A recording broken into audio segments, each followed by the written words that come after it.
Hello guys, कैसे हैं आप सब। उम्मीद करता हूं कि आप सब बढ़िया होंगे, शानदार होंगे। तो प्यारे बच्चों, स्वागत करता हूं बिहार के सबसे विश्वसनीय परिवार पर, जहां पर मैं शुभम सर आपको पढ़ा रहा हूं एक बेहतरीन सेशन जिसका नाम है प्रोनाउन। अच्छा, प्रोनाउन में भी क्या पढ़ाने जा रहा हूं आपको, मैं प्रोनाउन में पढ़ाने जा रहा हूं एम्फैटिक और रिफ्लेक्सिव प्रोनाउन के बीच में डिफरेंस।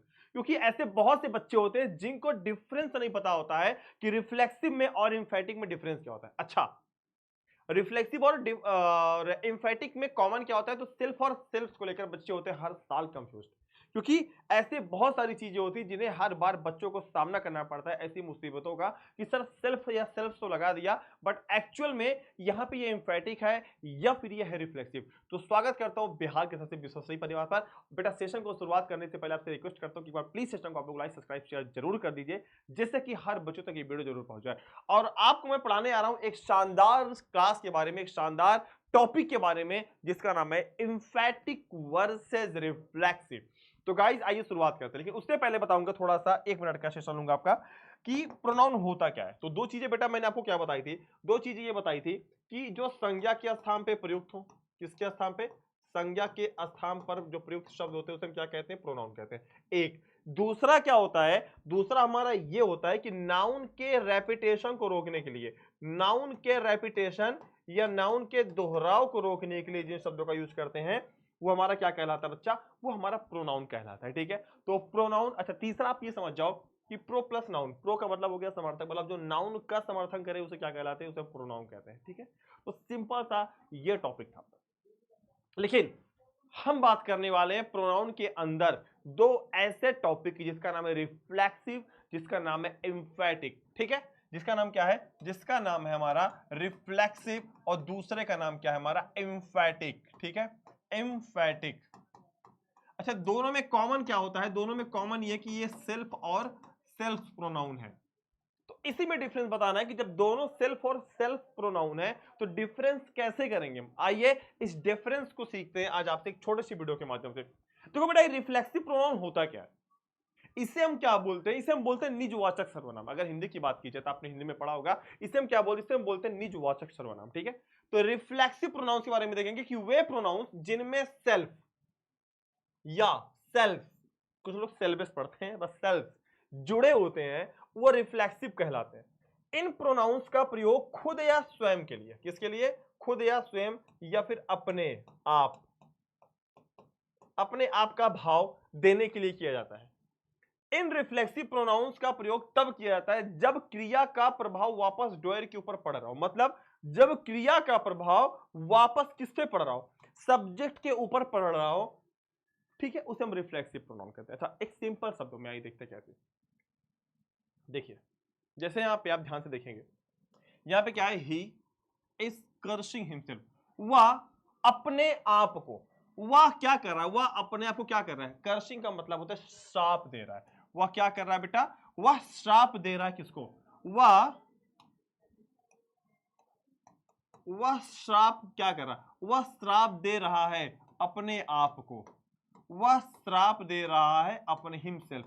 अच्छा, ध्यान देंगे, जो सब्जेक्ट होगा उसी का सेल्फ या सेल्फ आता है। ठीक, अब देखेंगे, ही इज कर्सिंग हिमसेल्फ, वह श्राप दे रहा है अपने आप को। अगर इसकी हिंदी निकालेंगे क्या हो जाएगा, वह अपने आप को श्राप दे रहा है, वह अपने आप को क्या कर रहा है, श्राप दे रहा है। तो अब देखेंगे डायरेक्ट यहाँ पे, जो यहाँ पे मैंने आपको एक लाइन बताई थी क्या, कि यहां पर क्या होता है, जब क्रिया का प्रभाव वापस डोयर के ऊपर पड़ रहा हो, जब क्रिया का प्रभाव, अच्छा ही इज कर्सिंग, वह श्राप दे रहा है, किसको दे रहा है, अब देखोगे यहां पे उसके ऊपर ही फिर प्रभाव आ गया। मतलब क्या, वह श्राप दे रहा है, लेकिन किसको दे रहा है, खुद को। मतलब आप देखोगे क्रिया का इफेक्ट खुद सब्जेक्ट के ऊपर आ जा रहा है। फिर वह श्राप दे रहा है, वह श्राप दिया खुद को, मतलब तीर गई फिर वापस उसके मुंह में आके लगी, मतलब उसके मुंह से शब्द निकले, शब्द उसके मुंह में फिर आके टकरा गया।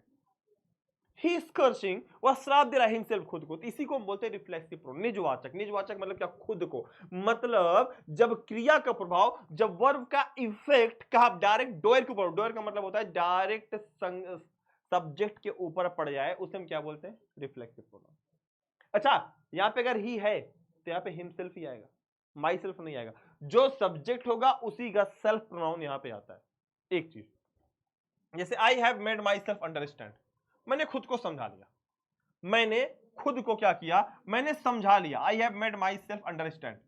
अब देखिए आई हैव मेड, अच्छा मेक होता है यहाँ पे, मेड का यहाँ पे थर्ड फॉर्म मेड।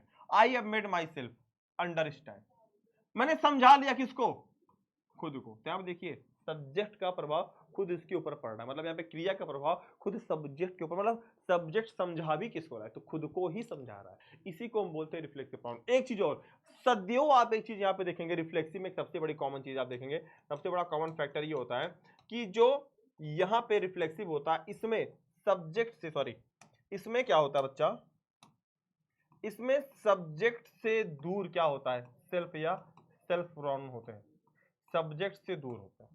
ठीक, इस चीज का आप विशेष ध्यान रखेंगे कि रिफ्लेक्सिव प्रोनाउन में बच्चा क्या होता है, रिफ्लेक्सिव प्रोनाउन में सदैव क्या होता है, रिफ्लेक्सिव प्रोनाउन में, रिफ्लेक्सिव प्रोनाउन में सब्जेक्ट से दूर क्या होता है, सेल्फ या सेल्फ प्रोनाउन होते हैं, याद रखना। ठीक, आई है तो आई का रिफ्लेक्सिव क्या होता है, माई सेल्फ। वी है, वी का आवर सेल्फ, यू का योर सेल्फ या योर सेल्फ, ही का हिम सेल्फ होता है, शी का हर सेल्फ, दे का देम सेल्फ, इट का इट सेल्फ, वन का क्या होता है, वन सेल्फ होता है। इस चीज को आप याद रखिएगा। ठीक है, एक चीज आपको कॉमन बता देता हूं मैं, कॉमन ये बता देता हूं कि देखो जो वी, जो प्लूरल होते हैं, वी हो गया, यू हो गया और दे हो गया। ठीक है, इनके साथ सदैव पता क्या लगता है, सेल्फ लगता है। क्या लगता है, सेल्फ, SELVES। ठीक है, ही हो गया, शी हो गया, इट हो गया और आई हो गया। इनके साथ सदैव क्या लगता है हमारा, अच्छा यू भी हो गया, इनके साथ सदैव हमारा क्या लगता है, सेल्फ लगता है। ठीक है, इस चीज को आप जरूर नोट कर लीजिएगा, आपके एग्जाम के पॉइंट ऑफ व्यू से बड़ा इंपॉर्टेंट है कि बहुत सारे बच्चे भूल जाते हैं। ठीक, आइए आगे देखते हैं। अच्छा, रिफ्लेक्सिव तो हो गया, अब हम बेटा बात करने जा रहे हैं किसकी, हम बात करने जा रहे हैं इंफैटिक प्रोनाउंस की। अच्छा, इंफैटिक प्रोनाउंस क्या होते हैं हमारे, ध्यान से देखेंगे, रिफ्लेक्सिव प्रोनाउन को ही इंफैटिक कहता है। अच्छा, एक सबसे बड़ा कॉमन फैक्टर यहाँ पे क्या है, ध्यान पे देखेंगे कि रिफ्लेक्सिव को ही क्या कहा जाता है, इंफैटिक प्रोनाउन के रूप में प्रयोग किया जाता है। कब, कब, जब किसी नाउन या प्रोनाउन को एम्फेसाइज करने के लिए जो प्रोनाउन प्रयोग में लाया जाता है उसे हम क्या बोलते हैं, उसको एम्फैटिक प्रोनाउन बोलते हैं। अच्छा, एम्फैटिक की हिंदी क्या होती है, इसको बोलते हैं दृढ़तावाचक या दृढ़ता सूचक सर्वनाम। मतलब क्या है कि यहां पर दबाव डाला जाता है। सिंपल भाषा में अगर हम बात करेंगे बच्चा, यहां पे क्या होता है, यहां पे दबाव डाला जाता है। क्या डाला जाता है, दबाव डाला जाता है। जैसे मैंने कहा I am cursing my self, ध्यान से देखेंगे यहां पे देखना, I am cursing my self, मैं अपने आप को श्राप दे रहा हूं। ये तो हमारा देखो यहाँ पे सब्जेक्ट है, यहां पे देखो माई सेल्फ, दूर है ना, ये हो गया हमारा कौन सा, रिफ्लेक्सिव प्रोनाउन। ठीक, लेकिन इंफैटिक में क्या होता है, इसमें जोर डाला जाता है। इसमें आप देखोगे सब्जेक्ट के जस्ट बगल में ही, सब्जेक्ट में के जस्ट बगल में ही क्या किया जा रहा है, दबाव डाला जा रहा है। मतलब क्या, सब्जेक्ट के जस्ट बगल में ही उसका सेल्फ या सेल्फ प्रोनाउन आ रहा है। देखिए, ही हिमसेल्फ हैज डन इट, उसने खुद ही, उसने खुद ही इसे किया है, उसने खुद ही इसे किया। देखो अब इसमें सब्जेक्ट क्या कर रहा है, इसमें सब्जेक्ट के ऊपर डायरेक्ट क्या हो, दबाव डाला है, उसने खुद ही इस काम को किया है। I myself do it, I myself have done it, मैंने इसको स्वयं किया है। अब देखोगे आई माई सेल्फ, मैंने स्वयं ही, इसमें नहीं था I am cursing my self, I have done my self, मैंने अपने आप इसे किया है। यहां पे आई माई सेल्फ, मैंने स्वयं ही, मैंने स्वयं ही इसका, अच्छा ध्यान पे देखना, यहां पे इसकी जो हिंदी निकलती है वो क्या निकलती है, ध्यान पे देखेंगे, यहां पे बेटा इसकी हिंदी निकलती है खुद ही, आप ही, स्वयं ही। I myself I am responsible for this, मैं स्वयं ही इस काम के लिए जिम्मेदार हूं। लेकिन इसमें क्या ऐसा दबाव पड़ रहा था? नहीं पड़ रहा था। इसमें दबाव पड़ रहा है, किसके ऊपर दबाव पड़ रहा है? नाउन या प्रोनाउन को एम्फेसाइज करने के लिए। मतलब यहां पे जो ये हमारा प्रोनाउन है आई हो गया, यहां पे जो हमारा क्या ही हो गया, इस पे दबाव डालने के लिए, क्या नाउन या प्रोनाउन को एम्फेसाइज करने के लिए जो प्रोनाउन प्रयोग में जाता है, मतलब इस पर दबाव डालने के लिए जिसका हम प्रयोग करते हो, क्या होता है हमारा, उसी को हम क्या बोलते हैं बच्चा? उसी को हम बोलते हैं क्या? Emphatic pronoun. हमने बोला he was at home himself, वह था, वह स्वयं घर पर ही था। ठीक है, तो यहां पे हम किसकी बात करते हैं कि I myself I am responsible for this. I myself, मैं स्वयं ही इसके लिए जिम्मेदार हूं। I he himself has done it. अच्छा, एक एग्जांपल और लेंगे हम। जैसे अगर यहां पे कहा जाए, एक मैं रिफ्लेक्सिव का लेता हूं, रिफ्लेक्सिव प्रोनाउन का, और एक मैं लेता हूं उसका इंफेटिव प्रोनाउन का। ठीक है, ध्यान पे देखेंगे। जैसे अगर कहा जाए I hurt myself, I hurt myself, मैंने अपने आप को चोटिल किया। ठीक, चोटिल किया किसको? खुद को। नॉर्मल हो गया, इसमें कोई दबाव नहीं पड़ रहा है। आई हर्ट, यहां पे देखो ये वर्ब हर्ट का मतलब होता है क्या? चोटिल करना या घाव देना। आई हर्ट, मैंने चोटिल किया खुद को। सिंपल। यहां पे देखो कोई दबाव नहीं पड़ा, नॉर्मल सेंटेंस है। ठीक है, मैंने खुद को, निजवाचक का मतलब क्या? खुद को, मैंने। अब देखिए इंफेटिक की अगर हम बात करें तो यहां पे हो जाएगा आई माई सेल्फ हर्ट, मैंने खुद को ही क्या किया? चोटिल किया, मैंने खुद को ही चोटिल किया। अब यहां पे देखोगे, यहां पे खुद पर क्या, मैं पर ज्यादा इफेक्ट कौन डाला? ये माई सेल्फ डालना। क्या? मैंने खुद को चोटिल किया, मैंने चोटिल किया खुद को, मैंने अपने आप को चोटिल किया, नॉर्मल। बट मैंने खुद को ही चोटिल किया। यहां पे ही और को का फर्क देखिएगा।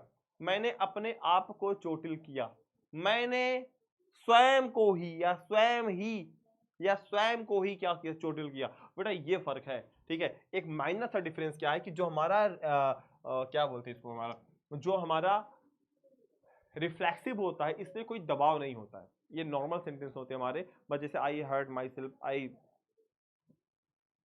आई have done it myself, आप बोल सकते हो। ठीक है, लेकिन एम्फेटिक प्रोनाउन में क्या होता है? एम्फेटिक प्रोनाउन में इसमें सीधा सीधा दबाव पड़ता है। डायरेक्ट किसके ऊपर? डायरेक्ट नाउन या प्रोनाउन के ऊपर डायरेक्ट प्रभाव पड़ता है। किसका? जिस प्रोनाउन का हम प्रयोग करते हैं। ये दबाव सूचक इसका नाम इसलिए रखा गया है। इसका नाम क्या रखा गया है? इसका नाम दबाव सूचक इसलिए रखा गया, क्या? ही हिमसेल्फ हैज डन इट, उसने स्वयं को या उसने स्वयं ही हैज डन इट, इसे किया है। इसमें देखोगे सबकी हिंदी स्वयं ही या स्वयं को या क्या खुद ही या खुद को निकलता है। ठीक है, तो प्यारे साथियों, उम्मीद करता हूं कि आपको ये चैप्टर, ये टॉपिक बहुत ही शानदार लगा होगा। क्योंकि आपको पता है बच्चा कि यहाँ पे हर बार एग्जाम में आपसे पूछा जाता है क्या, कि what is the difference between reflexive and emphatic pronoun. जैसे आपको अगर उसने अगर क्वेश्चन भी दे दिया उठा के, तो क्वेश्चन वो किस लेवल पे आपको दे सकता है, आपको मैं बता देता हूँ। देखिएगा, आपको वो क्वेश्चन इस लेवल पे उठा के दे सकता है, आपसे डायरेक्ट पूछ लेगा। 4 ऑप्शन देके पूछता है आपसे, डायरेक्ट पूछ लेगा। जैसे अगर बोला जाए आई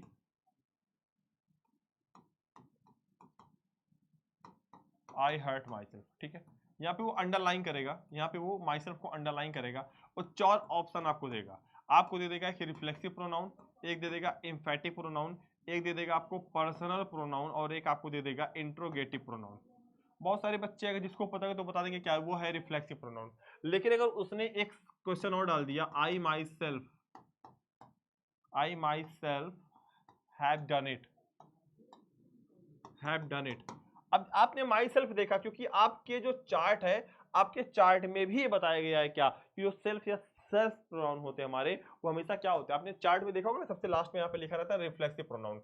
रिफ्लेक्सिव प्रोनाउन देखिए कि आप लिखे, आपके चार्ट में लिखा रहता है क्या, कि ये हमारा सेल्फ या सेल्फ प्रोनाउन है। हमारे दिमाग में सिर्फ एक ही चीज नाचती है कि यह सेल्फ या सेल्फ प्रोनाउन होगा, लेकिन नहीं, ये सेल्फ या सेल्फ प्रोनाउन नहीं होता है, लेकिन आपको कंडीशन देखनी होती है। अगर सब्जेक्ट के जस्ट बगल में सेल्फ या सेल्फ प्रोनाउन आ जाए, याद रखिएगा, अगर सब्जेक्ट के जस्ट बगल में क्या आ जाए, सेल्फ या सेल्फ प्रोनाउन आ जाए, तो ऐसी दशा में क्या होता है, वो ऐसी दशा में हमारा वो एम्फेटिक प्रोनाउन होता है। ठीक है, इस चीज को आप कंठस्थ कर लेना, दिमाग में अपने आप लोग बसा लेना बेटा, मोस्ट इंपॉर्टेंट टॉपिक है। ठीक है, तो यहाँ पे हमारा फिर आपके पास 4 ऑप्शन देगा, एक देगा एम्फेटिक प्रोनाउन, एक देगा रिफ्लेक्सिव प्रोनाउन, ठीक है, एक दो, एक देगा पर्सनल प्रोनाउन, एक देगा नन। बहुत सारे बच्चे पता क्या मार के आते हैं, रिफ्लेक्सिव प्रोनाउन मार के आते हैं, लेकिन नहीं, देखिए सब्जेक्ट के बगल में, अगर सब्जेक्ट के बगल में उसी का प्रोनाउन आ जाए तो ऐसे में क्या होता है, एम्फेटिक प्रोनाउन होता है। अच्छा, एक चीज आप लोग हमेशा ध्यान देना, बहुत सारे बच्चे इसको गलती कर देते हैं, बहुत सारे बच्चे इसमें ये गलतियां करते हैं।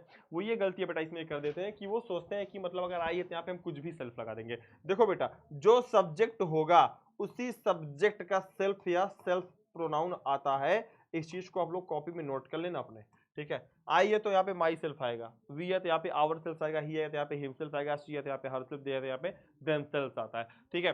तो प्यारे साथियों, मैं उम्मीद करता हूँ कि ये टॉपिक आपको बहुत ही शानदार तरीके से समझ में आ भी गया होगा, और ये भी उम्मीद करता हूँ कि आपने इस टॉपिक को बहुत एंजॉय किया होगा। एक छोटा सा टॉपिक था, मात्र 15-16 मिनट की वीडियो है, लेकिन ये जानकारी से भरपूर है। बहुत सारे बच्चे इसमें कंफ्यूज होते हैं। जैसे एक टॉपिक का नाम है इंट्रोगेटिव और रिलेटिव प्रोनाउन।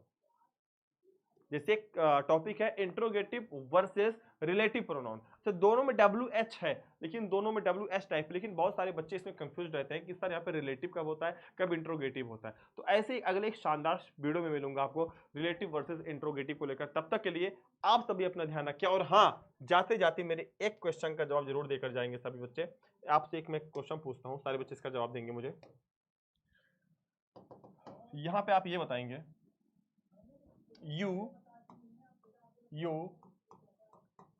यू को हम योर सेल्फ भी लिखते हैं, यू को हम योर सेल्फ भी लिखते हैं। तो ऐसी दशा में आप मुझे कमेंट करके बताएंगे इसमें सिंगुलर कौन सा है, इसमें प्लूरल कौन सा है, ठीक है। इसमें सिंगुलर कौन सा है और इसमें हमारा प्लूरल कौन सा है, ठीक है।